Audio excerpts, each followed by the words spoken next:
This might sound a bit different or controversial. The future is not going to be about using these AI co-pilots. They're going to be about building autonomous businesses. I want humans to do whatever the hell they want to do. You have to unlock AGI. You have to build autonomous digital enterprise.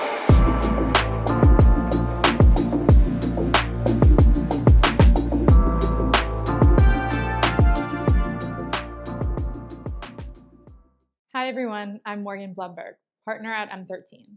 When most people think about AI, they think about what's happening today. Sam Pasupalak has spent his career thinking about what's next. Long before LLMs became part of everyday conversation, Sam co-founded Maluuba, one of the pioneering deep learning companies focused on natural language understanding. Microsoft acquired the company in 2017, where it became part of Microsoft Research. What I admire most about Sam isn't that he was early. It's that he still approaches AI with a beginner's mindset. After building one of Canada's largest technology exits, he started over to tackle one of AI's hardest problems. At Skyfall, Sam believes today's AI co-pilots are only the beginning. The next breakthrough is AI that understands how organizations work, learns continuously, reasons about long-term decisions, and one day powers autonomous enterprises through world models.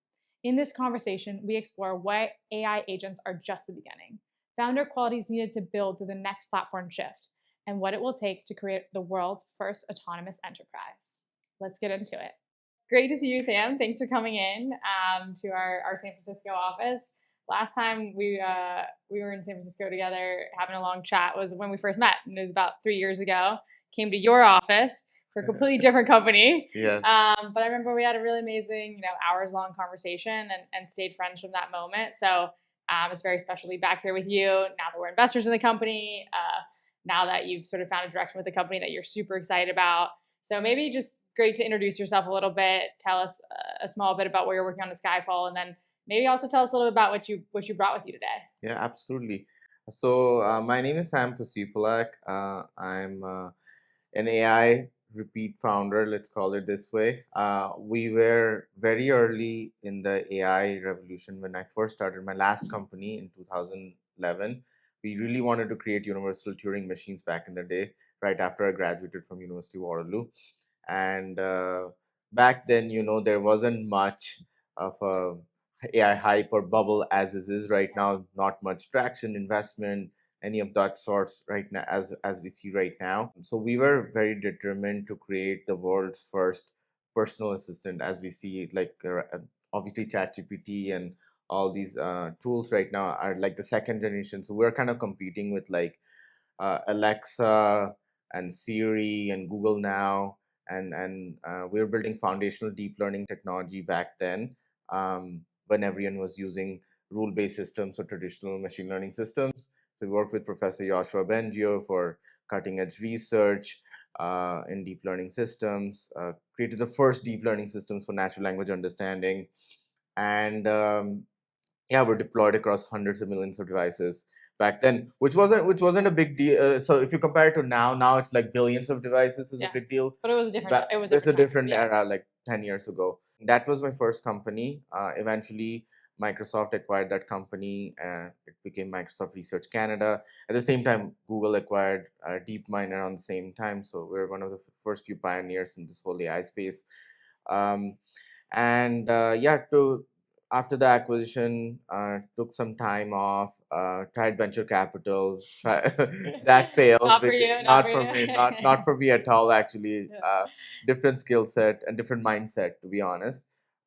And tried a consumer social company. That's where me and Morgan met. Yeah. Now I'm building the next big thing in Skyfall. I think so. Yeah, that's the long story short about me. I've been in the AI space for more than 15 years now. Yeah. And it's funny, at the time when you were building consumer social and we talked, and we wanted to invest in the consumer social company, not because we were excited about consumer social necessarily, but we were definitely excited about you.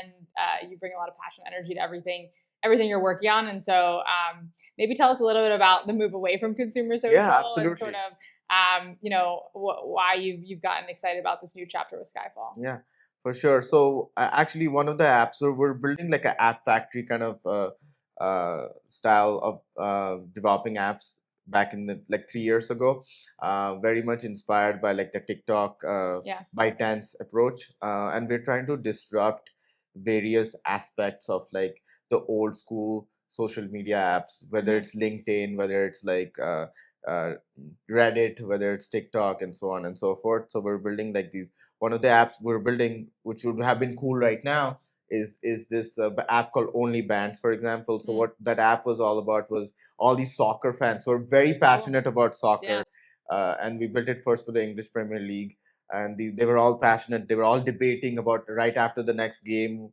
like, and it was there, and it could have come out as a very different company in this day and age, but I don't think it would have been as big as what we're trying to create, and as transformational as what we're trying to create with Skyfall right now. Yeah, it's all about timing, right? And It's all about timing. maybe you were early on sort of the company you sold to Microsoft, Yes. But you were certainly ahead of the curve when it came to Yes. sort of AI and deep learning and Absolutely. What did you see then that you feel like others didn't see? Like what really captivated you about the space? Like why did you go into it? Before it was hypey.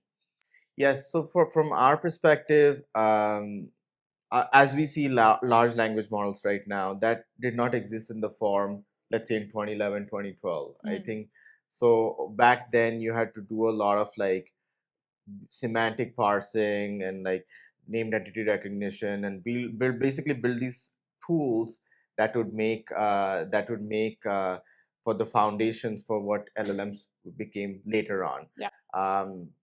So we're building these traditional machine learning tool software using like conditional random fields and support vector machines, all these machine learning algorithms basically, which back then was not even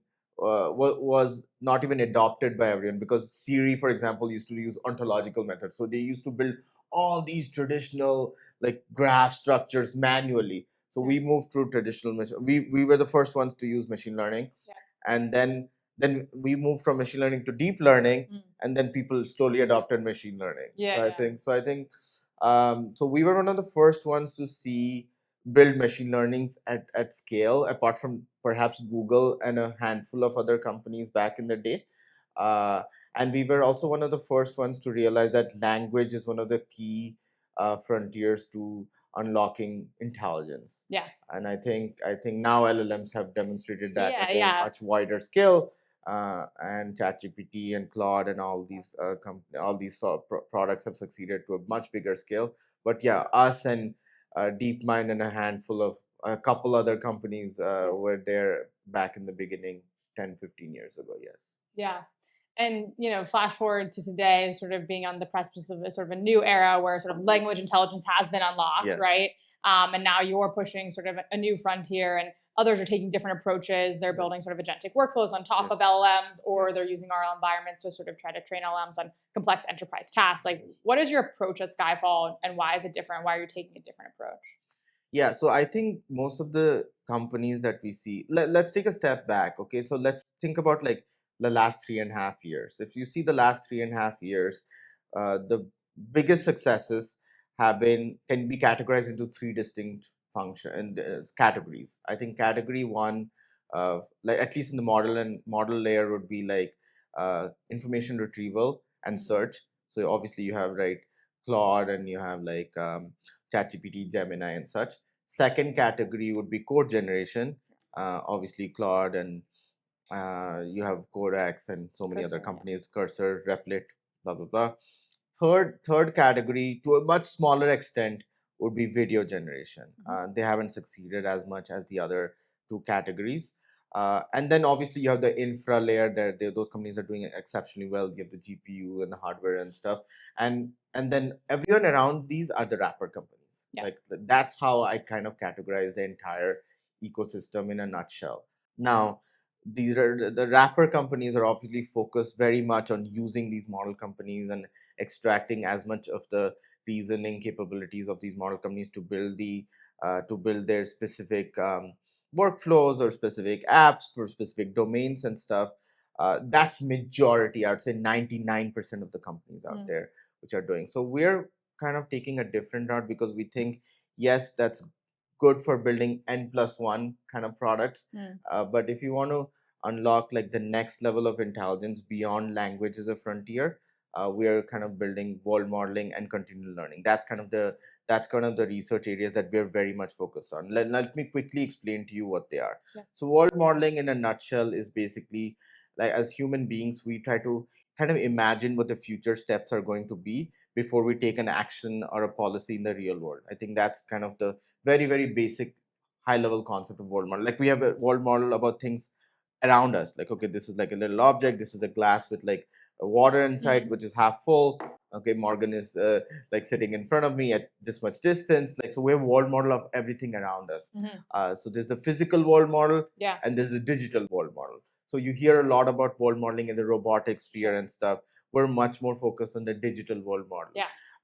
So that's one aspect. The second aspect is continual learning. So as humans, we try to always evolve and learn new things, and we need to forget what's not important and remember what's important.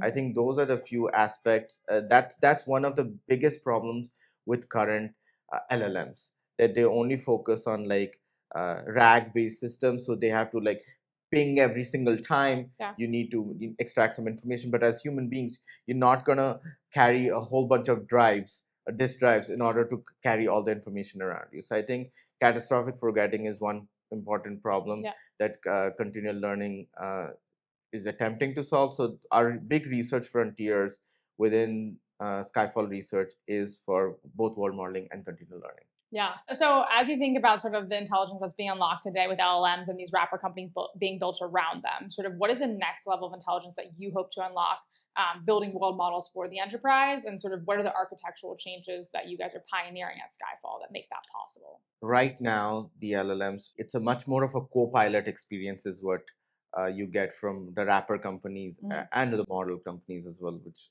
expose the application layer to some extent.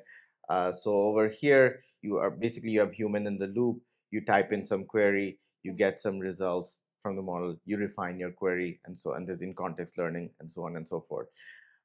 So in order to get to the next level of human intelligence or AGI, so as to speak, you have to have a world model of like let's call in our context, we want to build an autonomous business, completely autonomous business.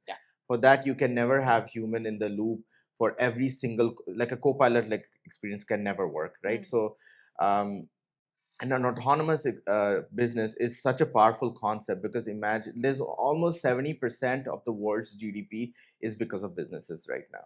So if you think about how much productivity gains there will be if you have a business that automatically runs by itself, there's a ginormous amount of productivity gains from that. So instead of me focusing on all the operational tasks that I do on a day-to-day basis, like there's so much operational tasks that I do, my business associates do, my chief of staff does, like everyone in my, let's say, business hire team does.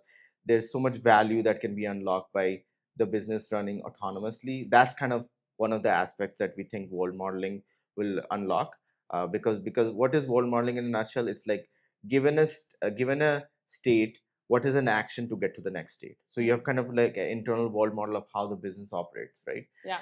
And so some of the things that the LLMs are not good at, which world models will be solving. For example, number one thing is, as you know, LLMs are next word prediction, right?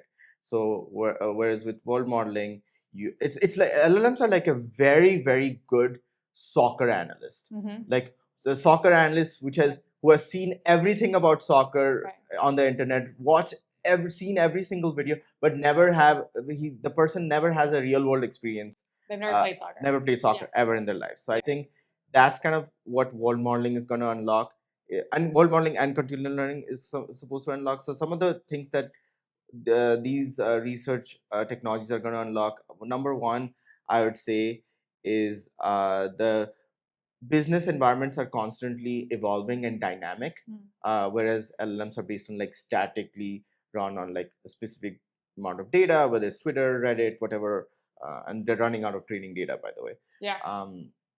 The second aspect I would say would be more about like uh, predicting what the next sequence of actions are going to be, and have much more safety oriented direction is what we are going towards, because as enterprises you have to always focus on Safety is paramount. So AI safety is one of the biggest aspects, since you have guardrails that will automatically be built by the world model itself. I see. So those are some of the bigger questions that can be answered through investments in world modeling and continual learning. And as you think about, if this business sort of like reaches its full potential, you'll have essentially automated your job as somebody that runs a business. Maybe it's slightly different in this context since it's a research lab, and but even I think there's a lot of work being done to automate research itself, right? Yes. So if you succeed, it feels like that 70% of GDP, a lot of it will be happening sort of without humans in the loop. To your point. Does that scare you? Is that something that you fear about building a business like this, or what else would worry you about sort of if you do reach your full ambition with this company? What are your fears about what the world might look like? I think human creativity is one of the most important elements that should be unlocked, and humans should do the things they're very passionate about, whether it's arts, philosophy, sports, whatever it is. And I think instead of doing jobs which humans don't like, or operational things, for example, I do so many operational things on a day-to-day basis, right?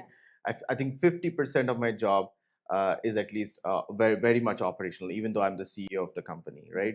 So I think we want to get to a point of like economic singularity, where machines should be able to do a lot of the operational tasks that humans do, and humans should be able to do the things they can uh, solve like the bigger problems that humanity is facing. I think that's what we want to get to. That's a post-scarcity world that we want to get to as a human civilization. And yeah, this company, I think there's a sequence of steps that needs to happen in order for this vision to be accomplished.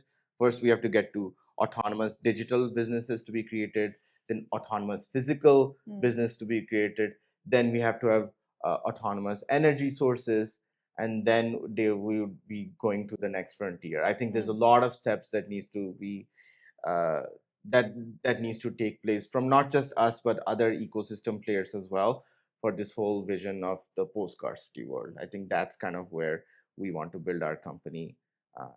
Yeah, and speaking of like humans, following their passion and going down the route of sort of creative new ideas. I mean, you could have done anything after you sold your prior company. Why this? Why being an entrepreneur again in the first place, and why such a hard problem that feels like you're still early to, and not a lot of people are talking about yet? Because I think this is one of the key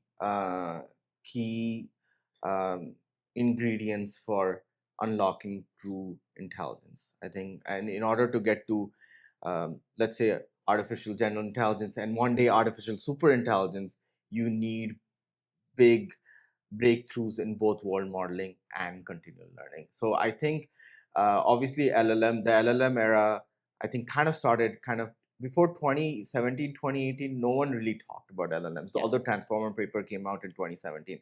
I think when scaling laws applied, let's say I think at 2020 was the paper with Dario and everyone, when scaling laws came out. That's when people realized, okay, LLMs can be used in so many different applications and such. 2022 ChatGPT obviously changed everything. The same thing has to happen with world modeling and continual learning. And I think when we do unlock that over the next few years, there'll be a new plethora of applications that are gonna come out of this. Yeah. And maybe just give us some examples to bring to life sort of some of the things that are not possible because you can't do those second and third order simulations today. The way a world model would think about taking action inside of an enterprise, like what's not possible versus like when Skyfall achieves its research breakthroughs, like what then becomes unlocked in the context of sort of like an enterprise today. Yeah, I mean, forget even an enterprise. Let's talk about a very small business. Sure. Okay, so suppose you tell an LLM right now, like you can't even tell an LLM to run a business autonomously right now. Would you tell an LLM? Can you give an LLM, like, let's say $1 billion to run a business? Forget for that. It's never going to happen. Yeah. And I'll give you a very simple use case why. Like, let's say you say, tell an LLM, give an LLM a goal of like, hey, generate $2,000 of sales for me. Okay, so it's going to be like, okay, let me email a lot of my customers that today coffee is for free or something like that. Let's say you're running a coffee store or something like that. Then a lot of the people all come, oh, coffee is free today. Let me come to this coffee store because it's free coffee today. And then obviously there's like a huge like the labor, like you have only 3 employees in your store, and they can't like run all the orders and everything. Then everyone's very much disappointed. That's like the third order. The third order is people are disappointed. Yeah. Second order is no, not everyone gets the coffee. So I think those are the kind of things that LLM can never do, because it just does the most logical thing that it could do, without predicting what the future states are going to be and what the repercussions are going to be. So, so if you can't run a coffee store using an LLM, like forget about running a complete and big enterprise using an LLM, right? So those are the problems that LLMs have, which world models and continual learning will be able to solve.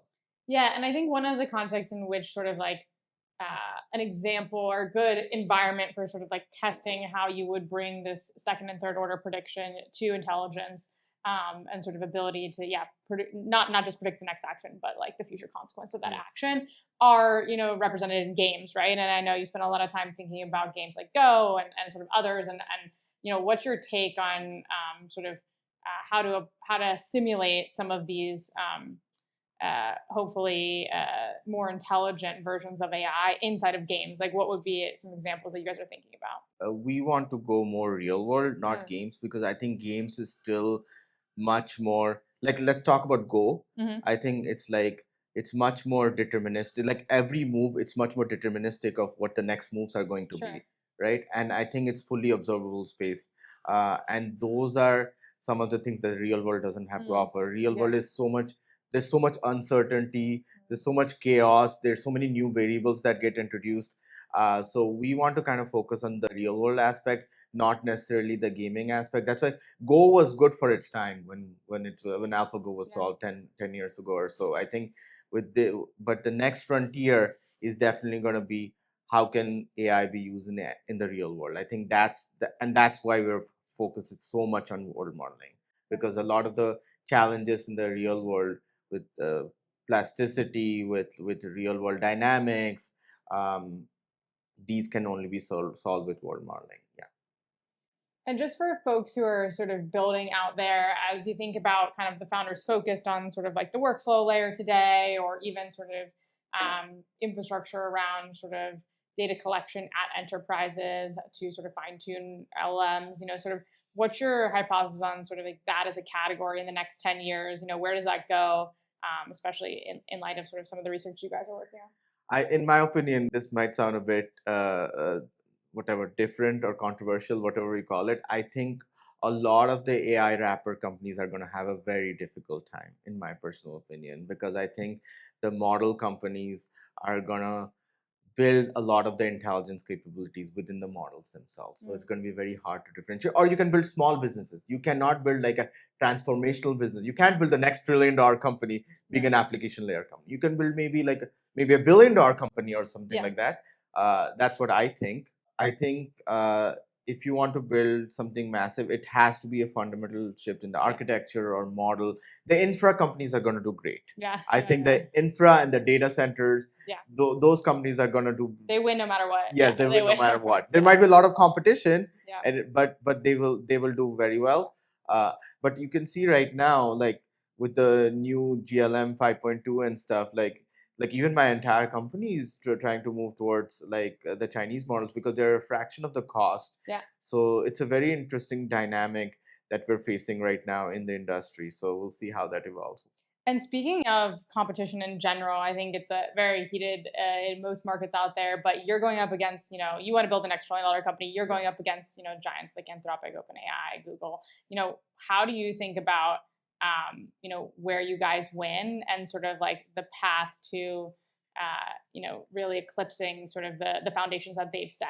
Yes, I think this is like very, very early in the internet days. I think the Yahoos and the AOLs have succeeded. Let's call it like that. But there's still the Googles and the Amazons to come.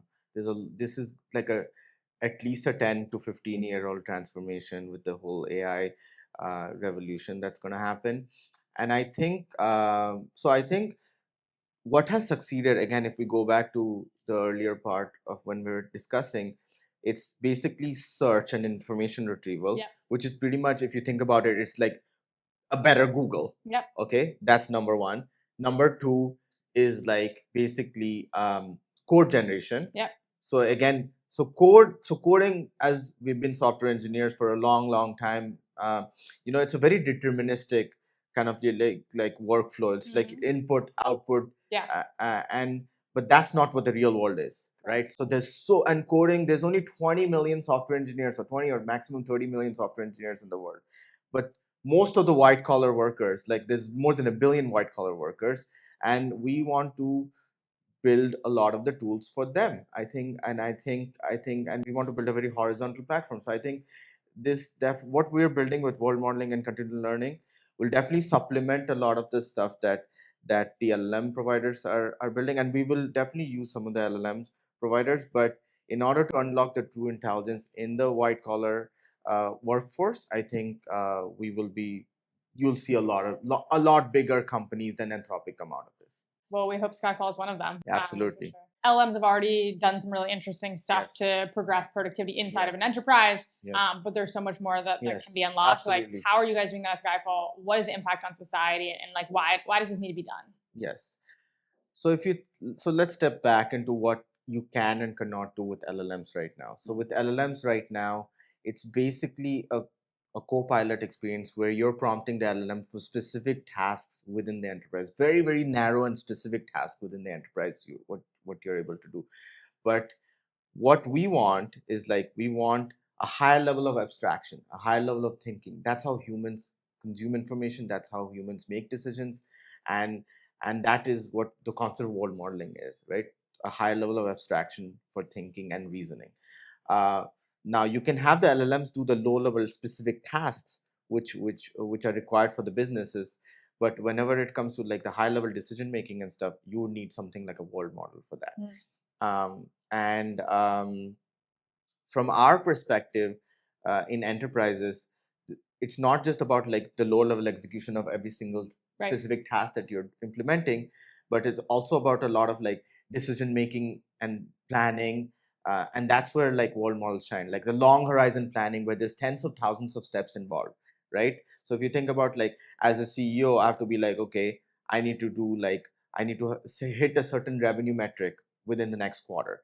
There are so many steps involved in order to get that. There's so many people who need to be engaged in order to get us there as well, right? There's so many sub decisions that need to be made by every single decision maker as well. So these are certain, like, if you think about, okay, I'm going to hit a revenue target of whatever, $10,000 in the next quarter. Let's say you're a very small coffee shop, right? And like going back to the coffee shop example, how are you going to accomplish that, right? So if we oh, maybe $10,000 over a quarter is too small. Like, let's say $1 million, $1 million over the next quarter, right?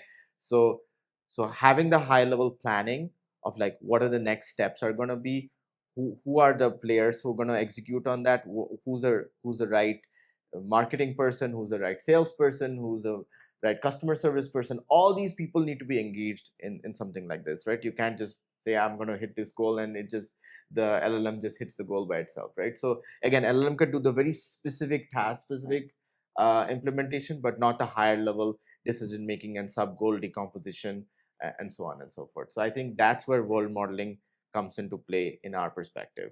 And then you kind of have the abstract human thinking or the business decision making that a senior or mid-level manager would be able to make. I think that's where, again, the world model comes in.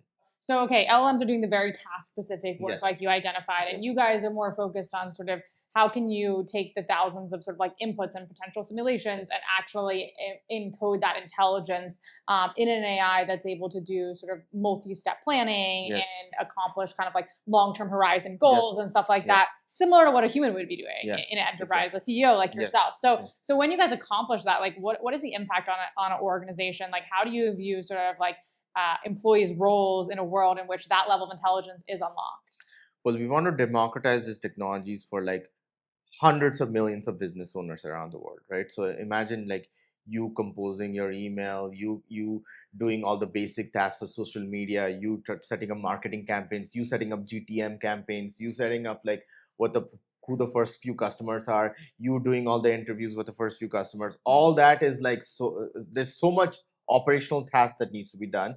And we think if you have a world model of the business around you, then I think a lot of these tasks will be automated. And it cannot be done by LLM individually, because you have to run a single LLM for every single different task. But there has to be a conceptual level at or abstraction level at the higher level that makes the decision of like, okay, given this input, how do I make the decision and the other thing that needs to be taken into consideration is the business is always dynamic and evolving. It's not static, and there's so many factors that are involved in running a business, so it's not as easy as you think it is. And so by democratizing this, sort of you're unlocking like a new level of like human creativity, Yes. ability for anyone to build and Yes. run businesses without having to hire a bunch of employees. And Yes. so how do you think about like that unlocks a really interesting sort of new market as like small business owners? Like what does it do inside of a large enterprise, and how will people spend their time, if Skyfall is sort of implemented inside of their large enterprises?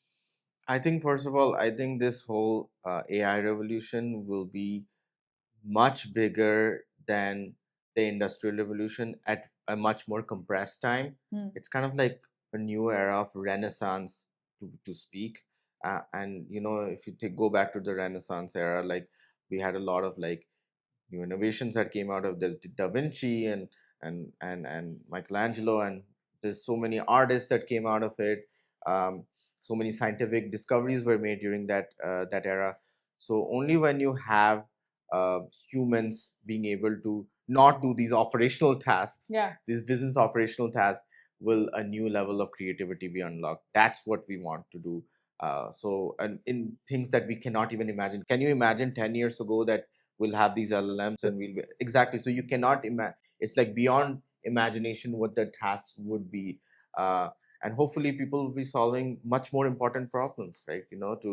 For um, for humans living much more longer time without having diseases, humans being an interplanetary species like Elon is trying to solve. So humans will be solving much bigger and grander problems, and not the specific operational tasks that we're solving. And if you go back to history, like the invention of the plow was so important, and that saved human beings tilling the land by themselves with hands and smaller tools before. And if you think about uh, Gutenberg and the printing press and how that changed humanity in a much bigger scale, because before that scribes had to write the books manually.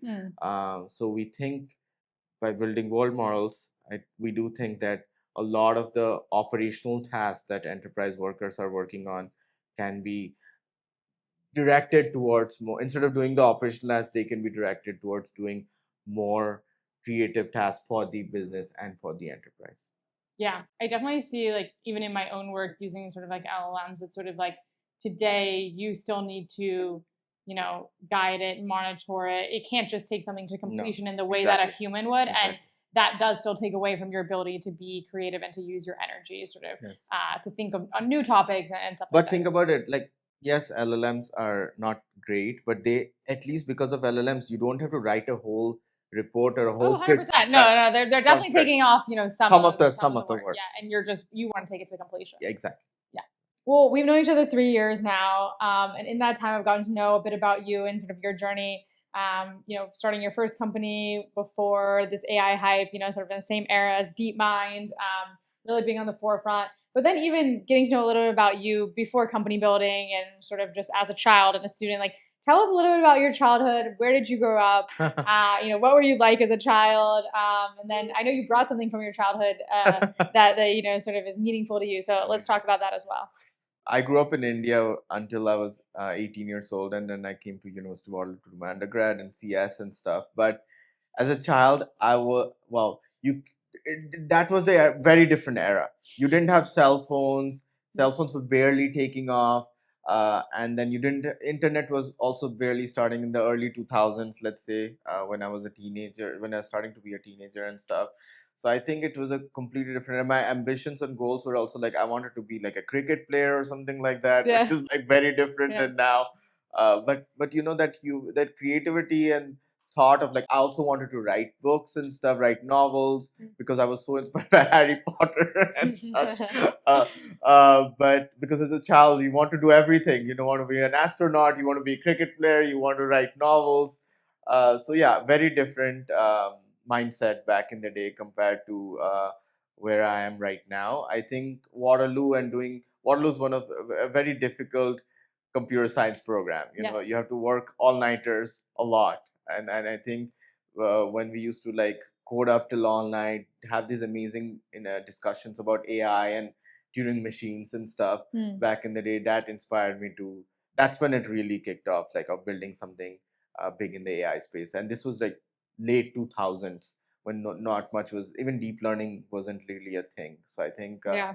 so going from like watching Bollywood movies and trying to be a cricket player to like trying to be at the very early forefront of AI to now it's like been a very yeah, it's been a journey. Let's call it that. Yeah. Yeah. Well, it sounds like as a child you had a lot of enthusiasm and energy and Yes. excitement Yes. for a lot of different A things. lot of different things. And if you looked back, if your childhood self, sort of like looked at your future self, Yes. what would surprise them the most about, the path that you've taken and sort of what you've accomplished already?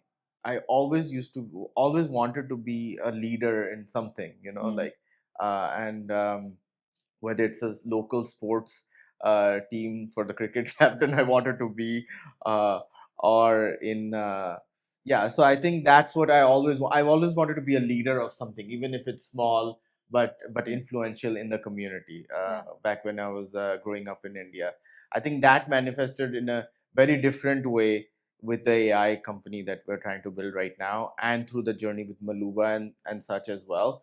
But I think I always have a beginner's mindset. I think that's the one thing about me. I always think I'm the underdog. Yes, you And do. I always, because I think once if you think that you're successful, then you'll never make it to the next level. I think it's impossible. Yeah.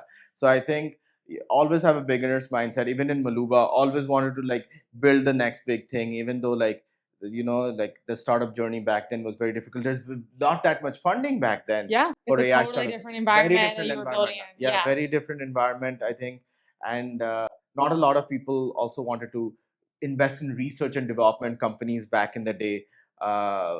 And yeah, but I think we worked very hard, had a great team. We're working on the right technologies back then, and that's why Maluuba succeeded. And I think this time around, also, I like to think of myself as an underdog. I also like to think that what and back in the day, language as a frontier to unlocking intelligence. If you say something like that, people are like, "What are you talking about? Yeah. Like you're like full of yourself or something like that." So I think uh, moving to now, everyone's drinking the LLM Kool Aid. You know, everyone's like hook, line, and center for LLMs. Whereas we are saying that LLMs are good. LLMs are very task specific in what they're trying to do, but they're not the key to unlocking AGI or post scarcity or unlocking the entire human intelligence. I think that's impossible with LLM. So we are taking a very different bet with world modeling and continual learning, and we want to be ahead of the curve. And we know that we are betting on the right technologies for the years to come. Yeah.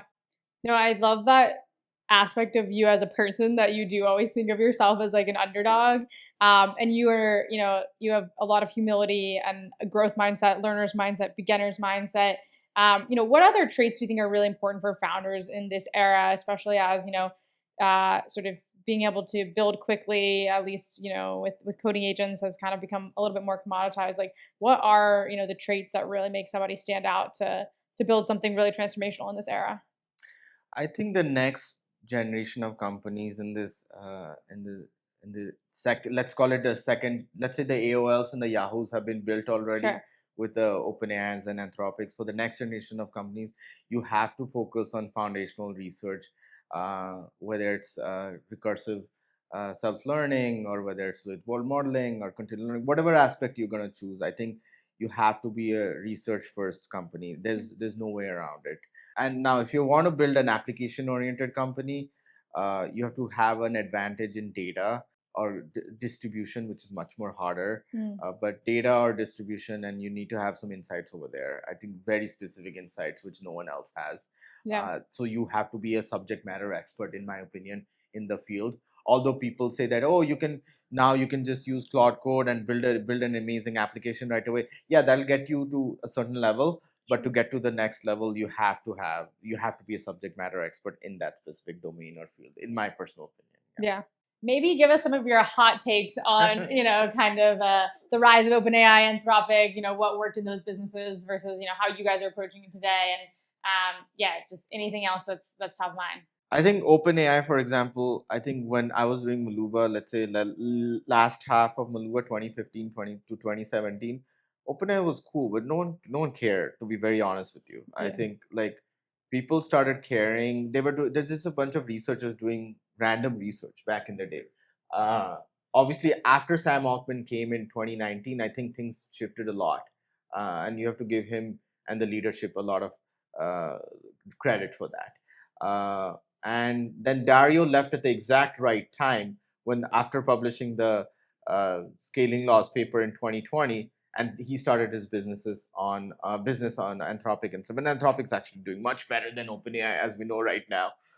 So I think one thing I want to say is, like, when investors over index on, like, okay, let's just have a bunch of deep mind researchers, let's throw a bunch of money on them, I think they don't realize that, one, it's like you still need a business operator like Sam Altman, who made the right strategic moves and decisions to build a right product. Mm-hmm. I think that's extremely important. You Mhm. can't just have like 20 DeepMind researchers come in and be like, you know what, I'm going to create world's best research and I'll productize it as well. I think it's very, very unlikely for that to happen, in my personal opinion. And the other thing I want to mention is, like, Dario, you can say, okay, Dario's a researcher, but Dario was there in the OpenAI since the beginning, since 2015. So he's seen the whole thing. He's also seen a startup journey. He's also seen the startup journey, and he left at the right time. He left exactly when he knew that this technology is going to take off, and this technology, and OpenAI had so many experiments back then with respect to products.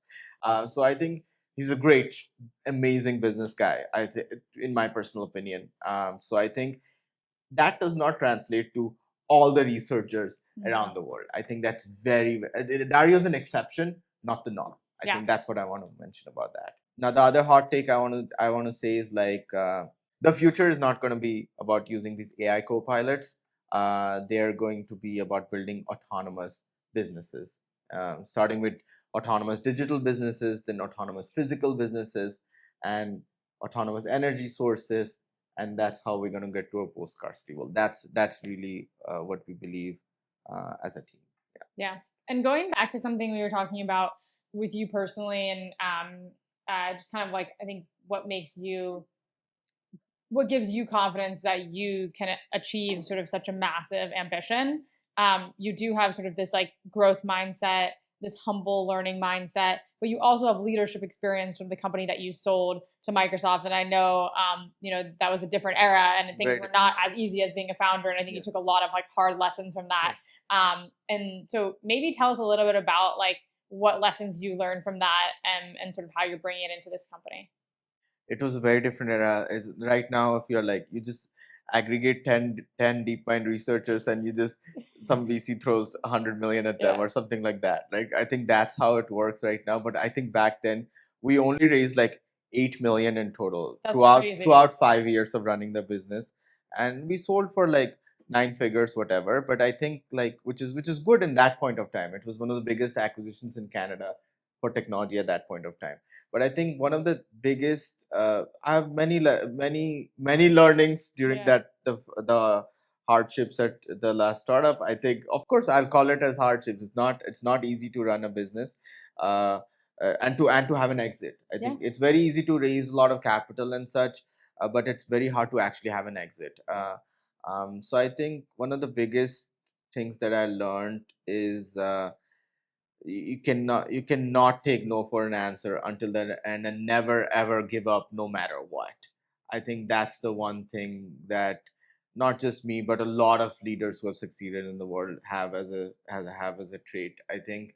And yeah, with respect to world modeling and such, I don't think I'm gonna give up no matter what, because I think this company can be um, much bigger than Anthropic if we play the cards right. I think much bigger, because we're talking about like 20 million software engineers versus like a billion white collar workers, and their um, how they do work right now. The whole thing is going to change because of world models. Yeah.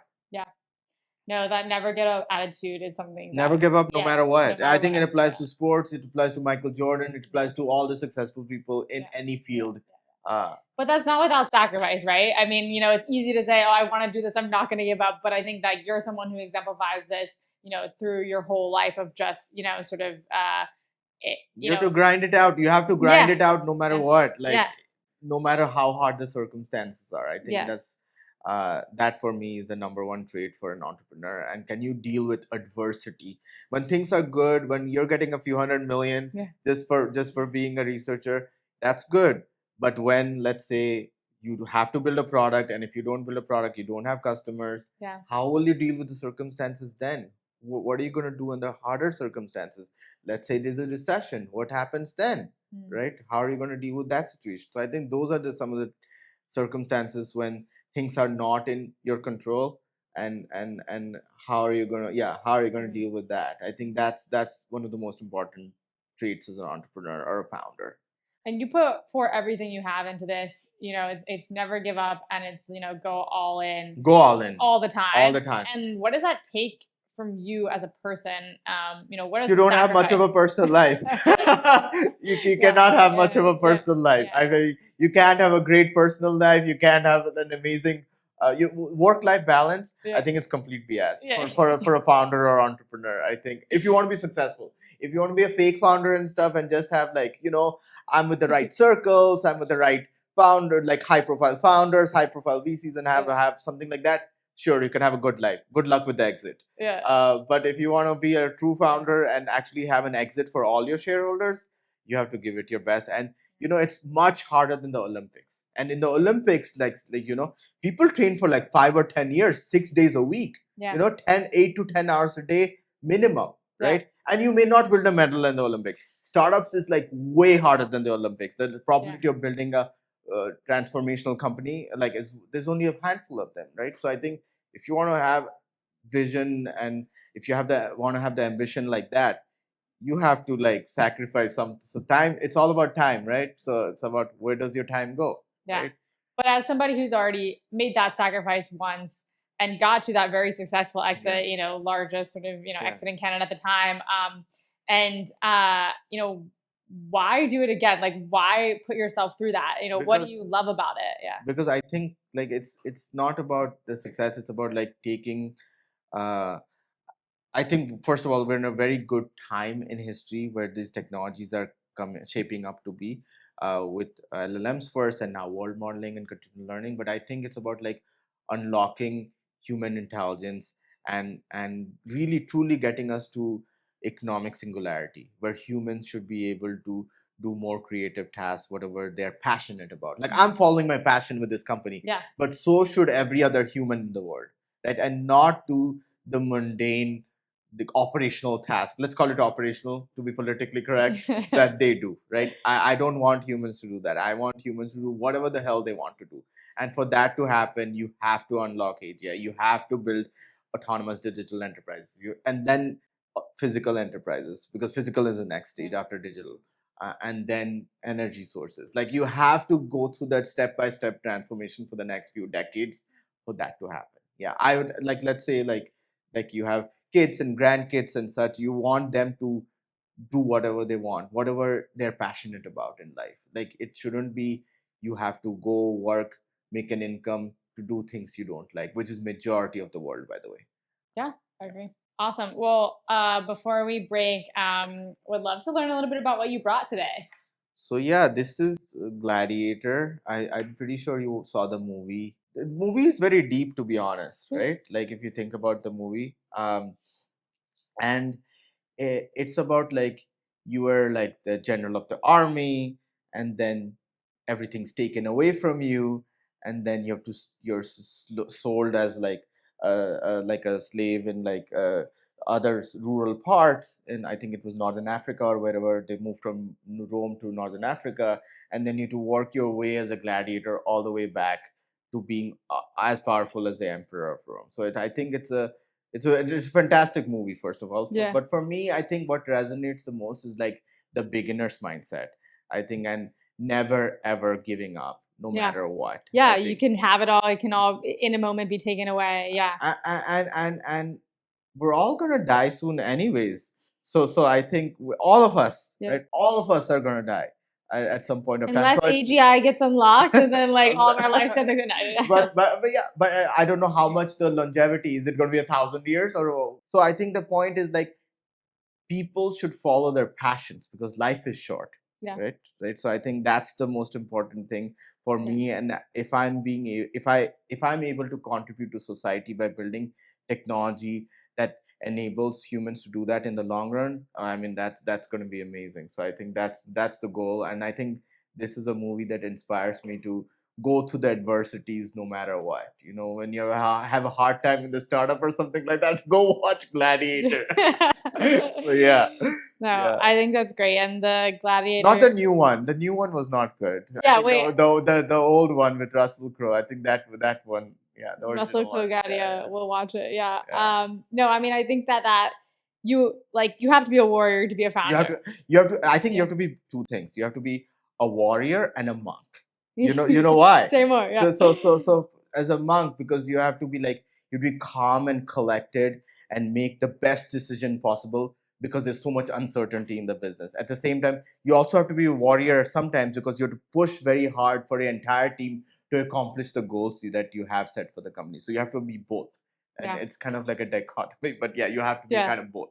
No, I love that. Both a warrior and a monk. I think that's really great. And I think that this, gladiator sort of symbol is also very, to your point on the story, it's like there's a few businesses you can look at, but very few where you're like, yeah, they just, had an empire and it just continued into greatness, right? You're always facing adversity. There's always ups and downs. And that sort of trait you talked about, never give up, right? Like, and so. And the great mighty Roman Empire came to an end as well. Like everything, it's like, how do I say this? It's like, nothing is permanent. Isn't that what like the Buddhist philosophers and stuff tells you? Like nothing is permanent in this world. So you have to do the best you can at the time and not worry about results and just worry about your action, like at the specific moment of and live in the moment. Yeah. Not worry with the about cards results. you have. With the cards you have. Yeah. I think make the best of it. Yeah. Well, we're very, very excited to be investors in Skyfall and in someone like you who is just pushing every day on the front lines of really amazing breakthrough technology. And I think your vision for sort of what that could unlock for humanity is actually really promising, exciting, beautiful, and I hope we get to see it in our lifetime. I really do. So sure. Thank you, Morgan. Thanks, Sam.